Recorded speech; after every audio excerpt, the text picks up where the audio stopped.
Mee viidiyoo kana walumaan dhaggeeffannee haa deebinu warri gama TikTokii hordofaa jirtanii sagalee akka dhaggeeffatanii isin affeera. Amma danda'e kiba Oromiyaa restructure goona nama godhu. Wallagga arsii shawaa harargee raja waan jijjiiruu. Because it has been support against me. Gara jijjiiruu maqaa gaaratii jijjiiruu. Godina kibini, godina gannaati, godina warri. Bakana. Egaa dhimmoota kana bal'inaan har'a irraa kaasee dubbannaa hawaasni keenya maal yaada uummanni keenya maal jedha yaada maal qabaa asirratti waan jedhu hawaasa irraa yaada nu fudhanna yaada deeggarsaa haa ta'u yaada mormii haa ta'u yaada kallattii garaagaraatiin jiru hawaasa keenya kan biraa ta'uu fi dhalbala kanaan namootaaf balbala bannee kan irraa ta'u jiru. Mee jalqaba walumaa galatti dookumentiin deeggardaa ati kallattii garaagaraatiin uummata biraan geesse fi irraallee gadi baatee haasofte beekaa muraasatti walumaa galatti namoonni baay'een gama bilchinnaatiin jiranii kun beekaadha dookumentii kana baasnee akka irratti mareeffam jedhanii haasa'u kun immoo lakki dookumentiin kun sobadha jedhu lakki kun immoo dookumentii kana Jawaar kan mormaa jiruu fi waanuma ofiisaatiif irratti hirmaanneef yoo ta'e malee dookumentiin kun dhiibbaa Oromoo irratti yookiin immoo dantaa Oromoo irratti dhiibbaa qabaatanii waan jedhu kaasu. Achirraati walumaa galatti raafni waan tokko nu jedhiifi ijoolleen keessaa ba'a.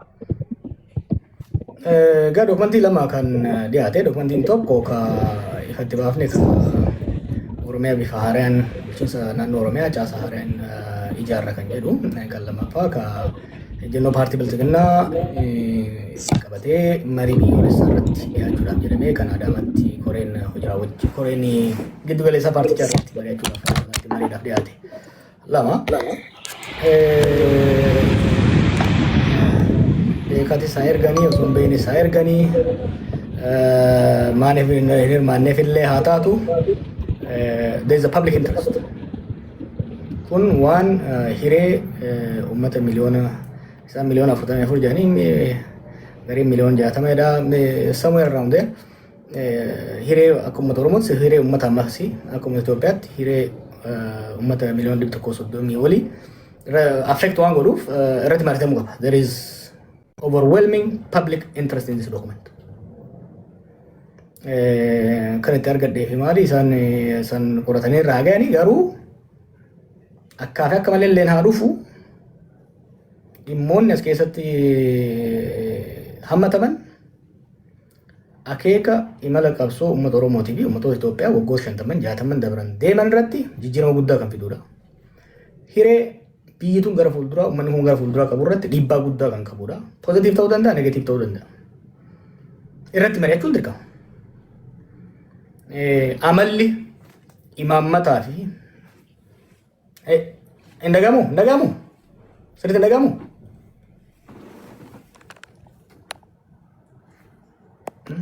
Wayyaani ayyee regala sufuwaat dhimmi kun dhimma biyyaatii fi dhimma uummataati. Wanti tokko dhaabatuu qaba Itoophiyaa fi Oromoo gidduuttis. Imaammanni when we say policy kun policy walii we're talking about constitutional amendment waa'ee heera mootummaa jijjiiruuti kan haasa'u jiru.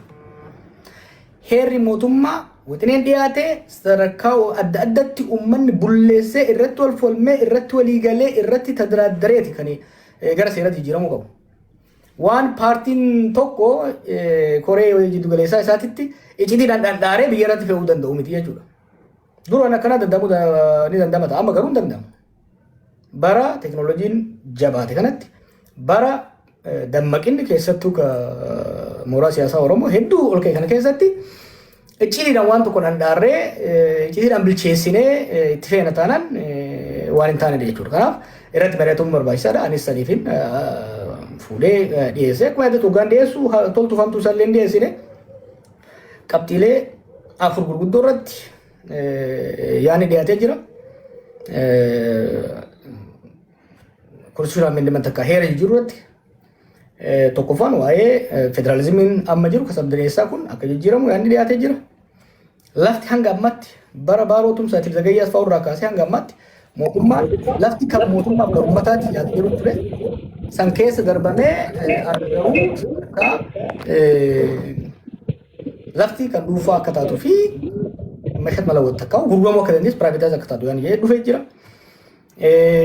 Magaalota gurguddoo Dirreedawaa fi Finfinnee dabalatee sadarkaa federaalaatti akka jijjiiramu kan jedhu dhufee jira. Sirni bulchiinsaas Prime Minister irraa gara Presidentiitti jijjiiramu yaani jedhu. These are very very important fuulduree biyya saniitiif. Kanaaf mariidhaaf dhiyaachuun isaanii barbaachisaadha. Nutis har'a waan silaa isaan godhuu qabani waan kana silaa godhuu qabu paartii biyya bulchuutu gadi ba'ee uummata wajjin waan kana ifatti irratti mari'atee yaada fudhachuu qaba ture jechuudha. Waan silaa isaan godhuu qaban nuti waan gooneef nu galateeffatamuu qabna malee hedduun isaanii nu galateeffataa jiru. Waltajjii dhoorgamanii achitti ukkaanfamaniiti kan jirani. Kanaaf gammachuu qaban waan kan dhiyeessuu keessatti yatta.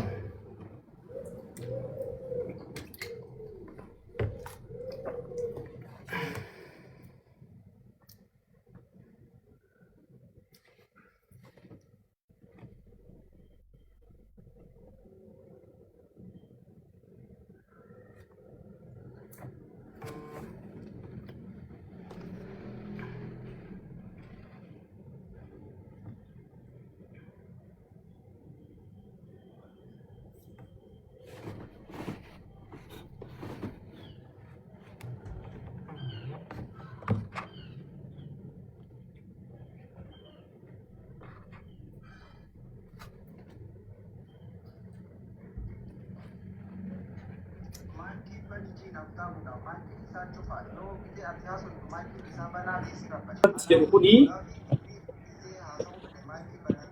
dhagama sagaleetti I think TikTok irratti sagaleen qooddaa irratti fakkaate amma dhagahamaa jira.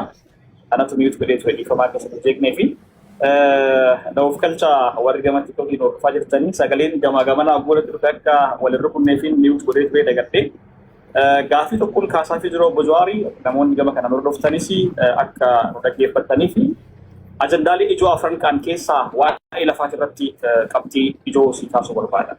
Lafti sirrichaaroodhaaf dhiyaachuun yookiin immoo lafti gara dhuunfaatti deebi'uun isaa dhiibbaan inni qabu maali warra jedhamtu jiru. Lakkii dhiibbaan inni qabu guddaadha. Darguutu deebisee gabara darguuti as waa'ee lafaa fooyya'aa fi jabaachaa dhufee lafti kan qonnee bulaa fi horsiisee bulaa ta'ee uummanni keenya irraa badhaadhaa ture malee waan dhabe qabu waan jedhan kaasu. Baalabbaatummaa deebisaa waan jedhu immoo achi taasisaa jiru. Gama kaaniin immoo demoogiraafiin biyyaa warreen jijjiiranii jiru. Yaada kana akkamitti wal simsi? Badiin inni fiduu danda'u maali? Dhimma kan narra na caalaa warri beeku warri yeroo dheeraaf qorannaa gurguddaa irratti godhe waan jireenya gara fuulduraa affeertee akka irratti mari'achiiftuun barbaada. Qabsaa'onni waan san gaafsan godhanis hayyoonni waan san qoratanis gama seeraatiin haa taatu gama seenaatiin haa taatu gara diinagdeetiin gara ekoonoomiksiitiin warri qorate baay'ee jira. Yaaduma dimshaasha sii kennuudhaaf jalqabuma lafti maaliif ka dhuunfaa akka hin taane dhoorkame? Lafti akka hin gurguramne maaliif dhoorkame? Historical background qaba. Lafti land tiller takka mareen laraashuu wanni jedhamu kun wanni ka'eef maali? Sirna fiudaalaa jalatti qonnaan bulaan keessattuu uummanni gara kibbaa jiru Oromoos dabalatee lafa irboofsisoo ture sirna abbaa lafaati ture. Sirna abbaa lafaa kana keessatti lafti namoota muraasaan warra aangoo qabuu fi qabeenya qabu muraasaan qabamee uummanni irra jireessi sadarkaa ashkarummaatitti irboofsisoo safaraa waan tureef lafti qonnaan bulaaf haa taatu jedhan. Lafti qonnaan bulaaf haa taatu jedhan hin dhiifne zagayyeen faan baaruun faan.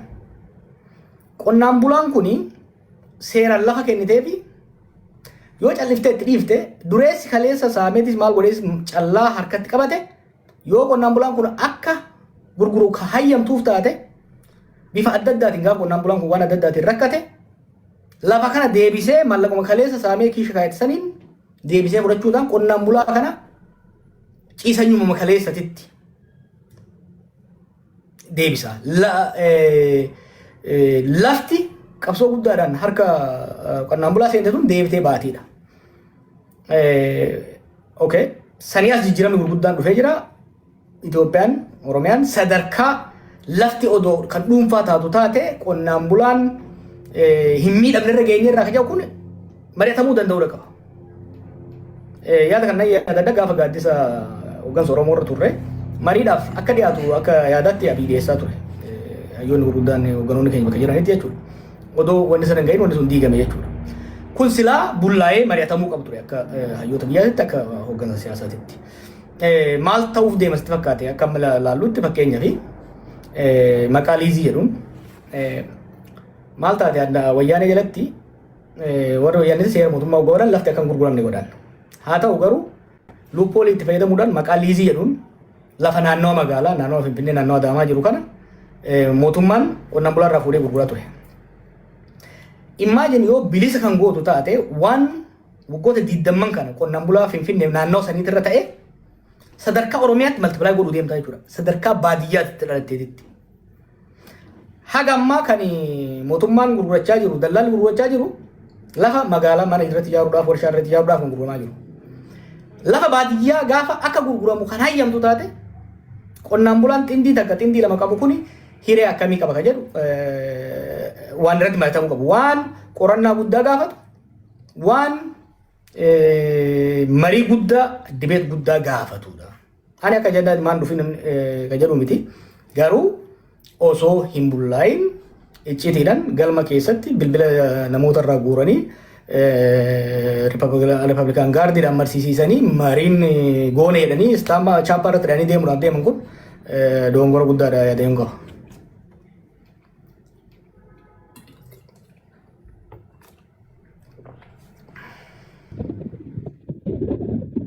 Gaariidha obbo Jawaar, egaa dhimma kana kallattii garaagaraatiin kan kaasnee irraa dubbannuudha kan ta'uu deddeebiidhaani. Namoonni baay'een waan kana kan jedhanii waa'ee lafaatiin wal qabatee jechuudha. Lafti keenya gurgurannees ittiin jiraannees waan barbaanne gochuu dandeenya. Abbootiin qabeenyaa lafa gatii gahaadhaan nurraa bitanii qonnaan bulaan keenya immoo waan isa fayyaduu fi waan isa dhiifne sirriitti beekaa. Uummata keenyas akkuma saawwaatti lakkaa'anii yookiin immoo akkuma yaaduu hin dandeenyetti lakkaa'anii lafa boo gurguratee qonnaan bulaan keenya hin buqqaa jedhanii qonnaan bulaa dura deemanii si beeka jechuun sirrii mitii waan jedhu namoonni kaasan jiru dhimmoota kana warreen deeggaran jechuudha.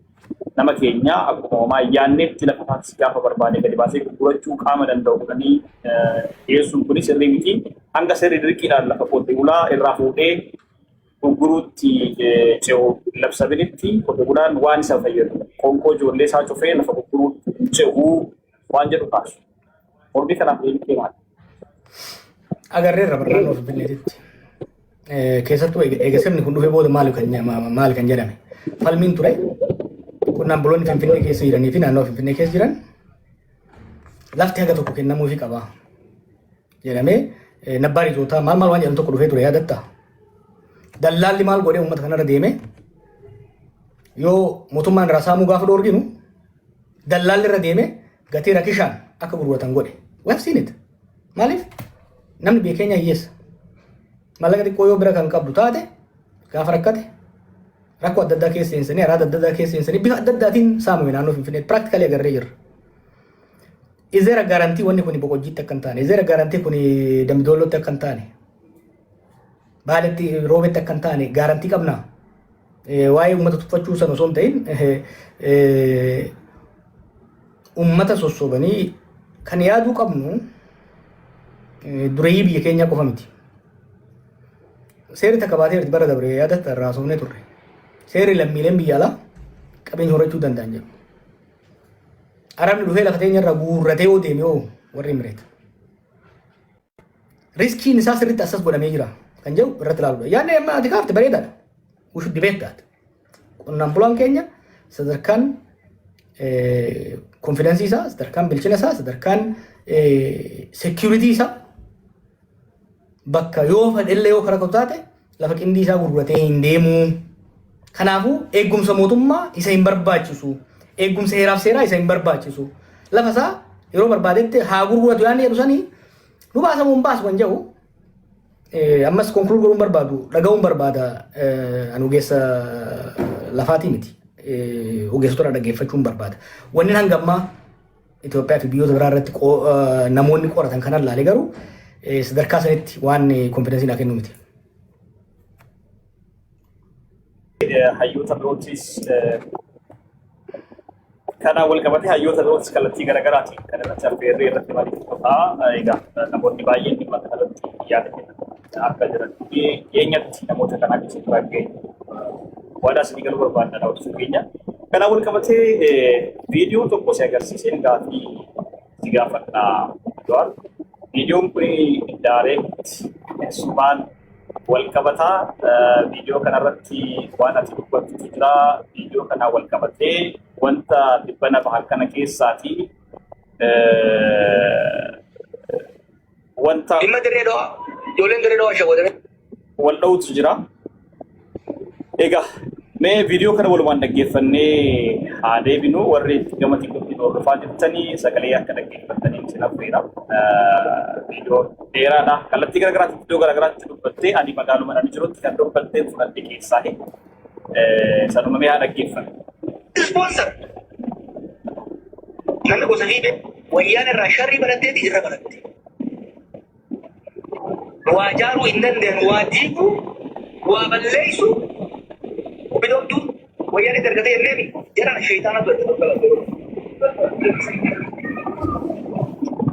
bar Oromoo tana keessa bakka hundatti beektan kun dhugaatiin qabu Wallagga Shawaa Arsii maal maaliifi amma balbalatti ibidda nama qoqqoodu barbaadu ture.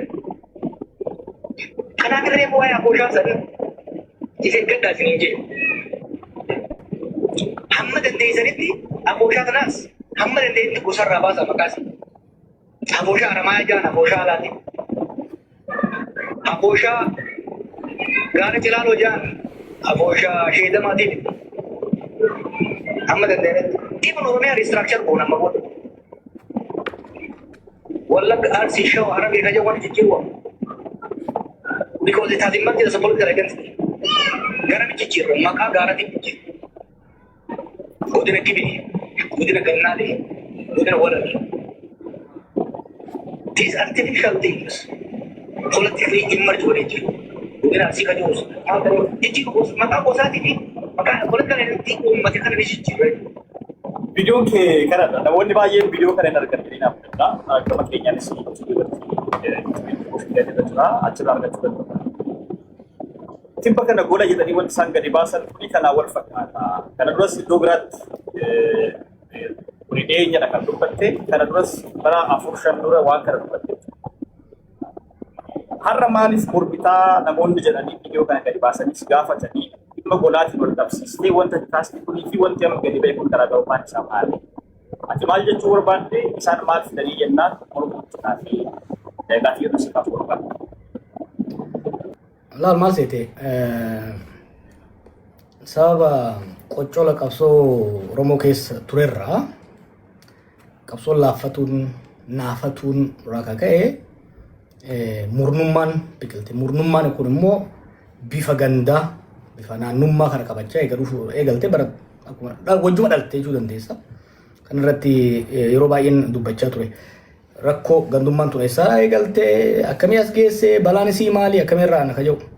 Yeroo jalqabaati fi kanneen waan kana irratti barreeffama dhiyeesse bara 2006 amata 20 irraa bara san dhalachuu keetu mooji. Amata 20 irraa walgahii qorannoo Oromoo walgahii Hoosaa irratti dhiyeesse. Namni keenya waan akkana dubbachuu barbaadu seensitii ammallee xiqqoo disensitaayiz ta'ee jira. Bara san akka taabuutitti ilaalan mana galee namuu wal hamataa garuu waltajjiirratti waan akkanaa naasaan ture gaafa dhaqee achirra dubbadhu xiqqoo rifaatu ture. Barma itti aanee waggaa lama booda biyya waggaan dhaqee yeroo sana ittiin kabbaa dulatu pirezidantii ture. Qondaalota walgahii yaadna dhiyeesse tokko ture. Naannoleen siyaasa keenya keessatti eenyummaa saba identitii horatan. Keessattuu qabsoo Oromoo keessatti adda bilisummaa Oromoo keessattis dhaabbilee biraa keessattis saba identity national identity qabna.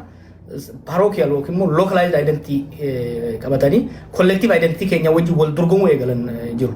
Namely fakkeenyaaf Arsii, Wallagga, Shawaa fi Harargee kan jennu kun emerge godhee waan jiruuf akkamiin manage goona waan jiru kan yeroo baay'een itti yaada ture. Kanaaf wanni ani baruma sanirraa kaasee jiru hamma danda'ametti tokko godinoonni maqaan isaanii already hiikoo siyaasaadha.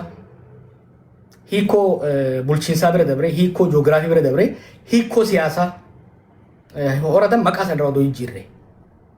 Maqaa sana jijjiirre. Lammaffaa immoo godinoonni tokko tokko immoo kan maqaa gosaatiin yaamamanii isa illee maal odoo jijjiirre. Maaliif akka jijjiirru barbaanne yeroo ammaatti Oromiyaa keessatti gosti ol keessa faca'eet kan jiru.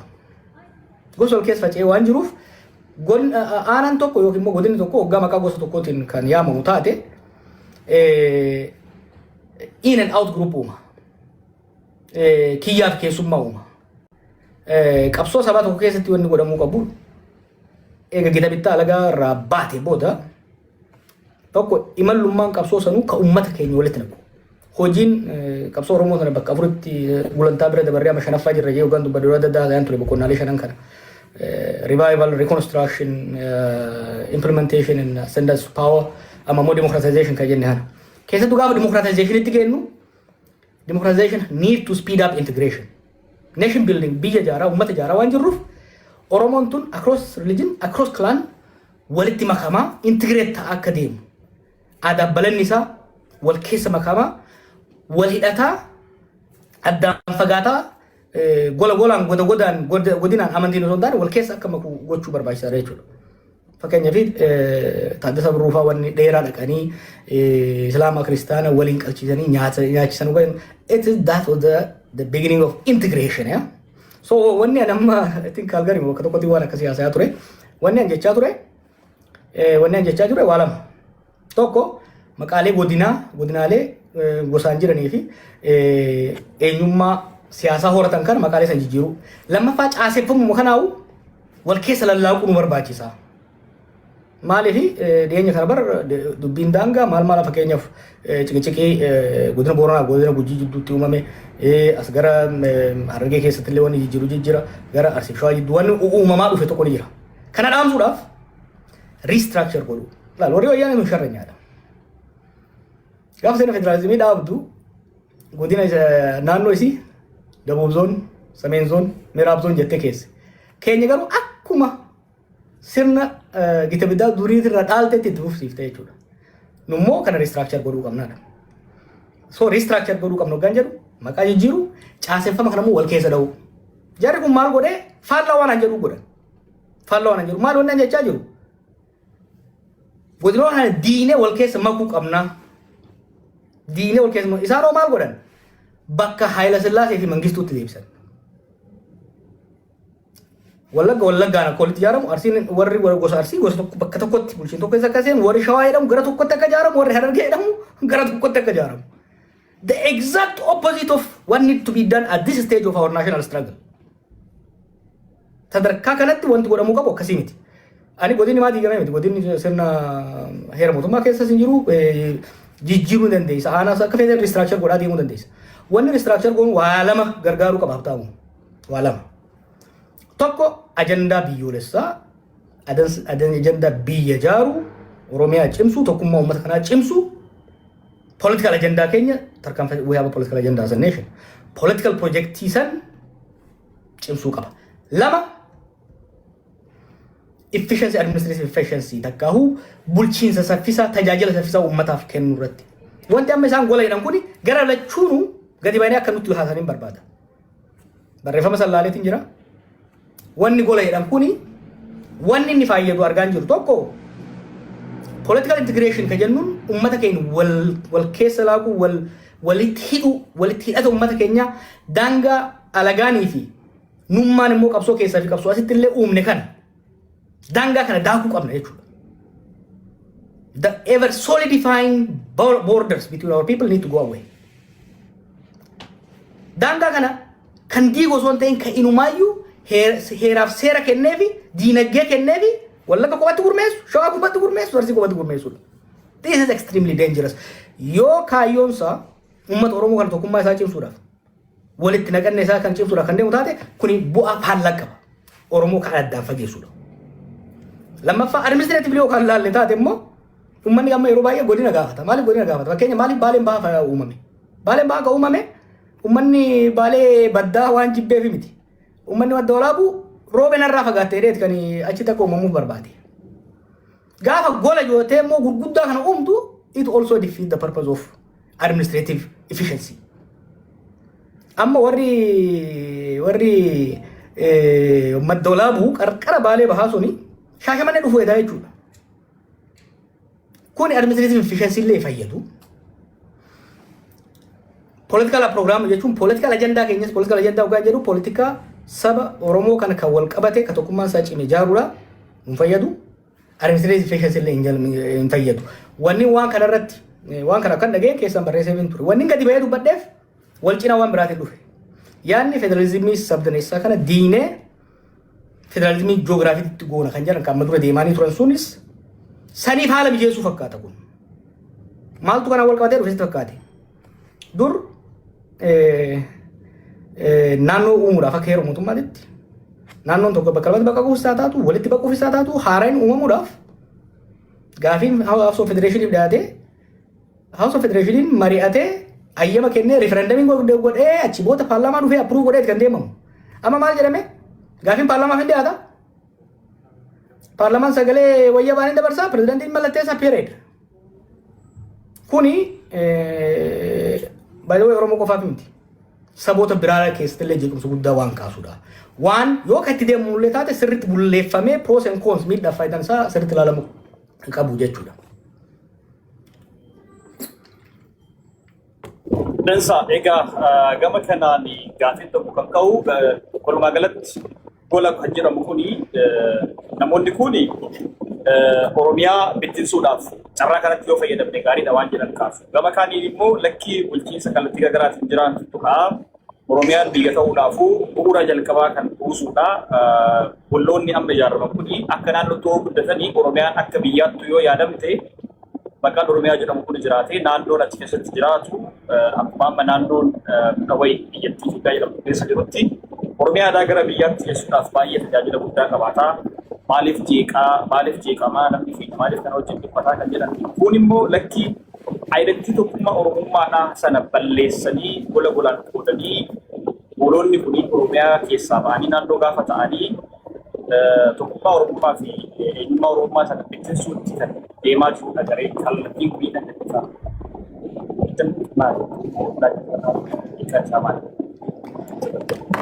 Kan duraa irratti amanee wani dho'isaan dhadhaaranii maaf dho'isaa ta'a? Maaliif citii ta'a? Waan uummata miliyoona hedduuti mi? Waan fuulduree biyyaati mi? Maaliif citii ta'a? Hayyoonni biyya irratti amanatan, yuunivarsiitii keessatti itti amanatan, sadarkaa gandaatti irratti amanatan, miidiyaa irratti amanatan, wanni citii ta'uuf hin jiru. Waan kana amma qopheessanii maskarama irratti bara hojiitti hiikuuf deeman. Waa'ee? Kan duraa amanatamuudha. Yaadni amma isaan jiran kan kaafte kunis haa dhaggeeffannu kunis haa dhiyaatanii nu wajjin haa mormanii yookiin immoo ifiifuu haa dhiyeessanii. Kan duraa isaan haa dhiyeessanidha. Yaada kiyya dhiyeesseera an kuni Oromoodhaaf balaa qaba. Itoophiyaadhaafuu balaa qaba wanni akkana kun. Wanni when not talking in the vacuum waan waggoota 8 dabre kana godhamaa jiru. Garee gadi bu'ee kan Sheek Baddaa jedhee oofu. Anniyaa fi alajee uummata ijaaraa jiru. Kanatu waa'ee wanni nutti haasa'uu barbaada. What is their intention? Maaliif gocha isaanii irraa madaallu. Hoggaa wanni tokko barreeffama qofa laallu. We read between the lines.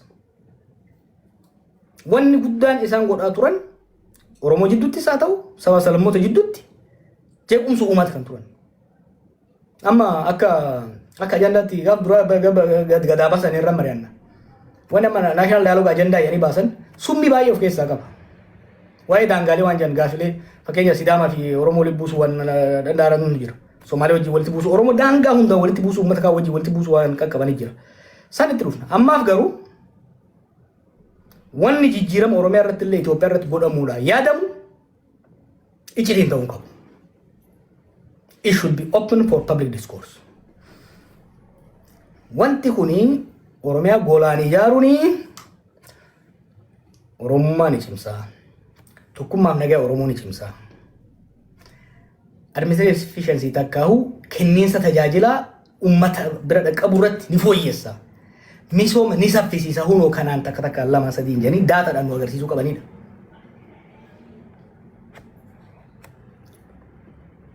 Dansa egaa kana wal qabatee har'a daawwattoota hordoftoota miidiyaa neetwoork mariin keenya raaflii waanuma amma jiru kana gubbaarra dubbannee waan jiru irratti akkas yaadatti kennattanii kan deemaa jirru bitteen isaa keessa deemnee yeroo biraa sirriitti kan isin wajjin mari'annu ta'a. Har'aaf garuu yaada kanneen kaasnee akka sirriitti yaadatti kennattan akka gaafis gaafataniifidha. Gubbaarra deemnee gaafii lama tokko gaafachaa jira wal kaan afran irratti.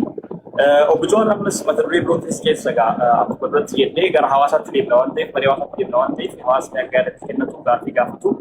Gara sitti dabarsuu kootiin dura gaafileewwan ijoo ta'an kanneen keessaa lamatu qofa lamaa sana si gaafachuu barbaada. Tokkoffaa hariiroo fi Finfinnee Oromiyaa jalaa baasu mata duree jiru qabatanii adeemaa turanii ittiin gadaraa dubbachaa turan.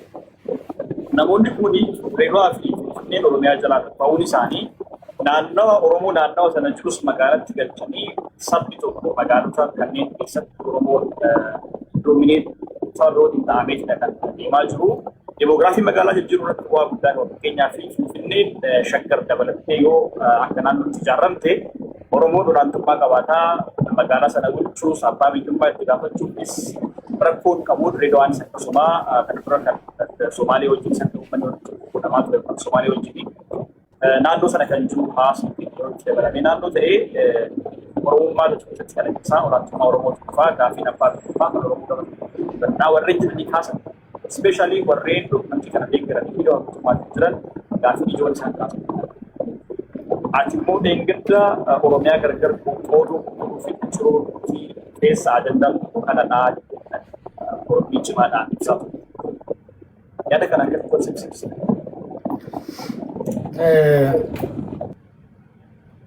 Projekti Shimallis haasa'u tokko jira. Oromoo magaaloon waan jiru. Urbanizing Oromoo, which I accept waan gaarii. Manni keenya yeroo dheeraadhaaf saba garaagaraatiin magaalaa irraa dhiibamee ture. Wantoota qabsoo Oromoo kana fidhiinsanii jijjiirama hoolaa 18 finne kana bu'aa akka buusu godhan keessaa tokko waa sadii gurguddaadha. Tokko qubee afaan Oromoo dhufee namni afaan ofiitiin barachuudha. Lammaffaan Oromiyaan uumamtee birookiraasiin Oromoodhaa uumamuudha. Sadaffaan Oromoo magaalaatti galuudha. Faallaan ta'u gaafa magaalota wayyabaa Oromiyaa irraa murtee jechuun caasaa Oromiyaadhaan wal qabu gaafa irraa murtee yaada wanni ta'uu qabu daangaan jidduu baduudha qaba malee daangaan bulchiinsaa isaa taatu political boundary isaa taatu physical boundary baduudha qaba malee jidduu tolfamuun I miss it. Akka dhufanii naa himaniin barbaada. I want to hear it. I want to hear their perspective. Akkamitti magaalota lamaan kun magaalota handhuura jedhaman handhuura biyyattiiti. Finfinnee handhuura jiddu galeessa biyyattiiti. Magaalota kanarraa godinaalee irraa murtee yoo baafte tokko Oromiyaa bakka lamaan murtaa san qofaa miti. Sadaffaa yaadu uummata magaaloomsuu jedhu kanaawu kan daangaa itti tolchuudha. Namni baruu nama dura waa'ee boqonnaalee qabsoo irratti barreesse irratti teebilii tokko kaa'eetiin ture. I think 84tti namni Oromoo magaalonni namni Oromiyaa keessa namni magaalota keessa jiraatu parsantii 7 ga'u ture. Gaafa namoonni san qopheessu ittiin 2012 akkasitti gara parsantii 40 ol siqee akkasitti deemaa dhufe magaalota keessa namni jijjiirraa dabalaa dhufe. Sun maaliif ta'e push factor magaalonni hostile turan uummata keenyatti. Hostilitiin suni namni afaan ofiitiin haasa'uun bulchiinsa wal keessa dhufuun kun nama harkifateeti kan namni magaalaatti akka galu carraa kan uume jechuudha. Kanaaf loojikiin isaan aan galle magaalonni kun Oromiyaa keessa yoo ta'an Oromiyaa hojii yoo ta'anii Oromoo magaaloomsuun tumsammoo gaafa bayanni kan jedhu let us see it. Yoo dhuguma ajandaa kana ummatoota walitti buusuu fi nuuf ummatoota biraa wajjin cikicikii keessa nu galchuudhaaf yoo taateen alatti ultimately maal seete wanni ani dhiibuu barbaadu. Iccitiin ta'uu kun iccitii ta'uu qabu. Gadi haa ba'uu irratti haa mari'atamu san booda wanni yaadni sagalee wayyabaa deeggarsa wayyabaa argate hojiitti haa hiikamu.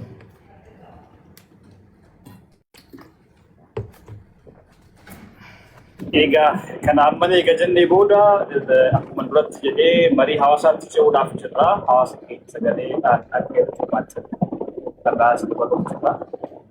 Gaafii tokko tofata. Sirriitti kaasnaa yeroo biraa irraa mari'annaa jechuun namni qabaadha. Kanatti gaariidhaan haa ta'u gama kanaani. Har'aaf garuu waan kana ijoosuma qofa irraa kaasnee gaafii tokko qofa irra dabre. Federaalizimii sabdaneessummaa dhiibuu bu'aa damuu balaa galmee sanaa. Federalizimii sabdaneessaa dhiibuudhaaf deemaa jiranii iddoo dhaggeeffattee rakkatamu. Balaa damuu bu'aadha. Federalizimii sabdaneessaatu biyya sana jeeqaa jira. Saaffattoota walitti bu'an fidee rakkoo kana fidee jira.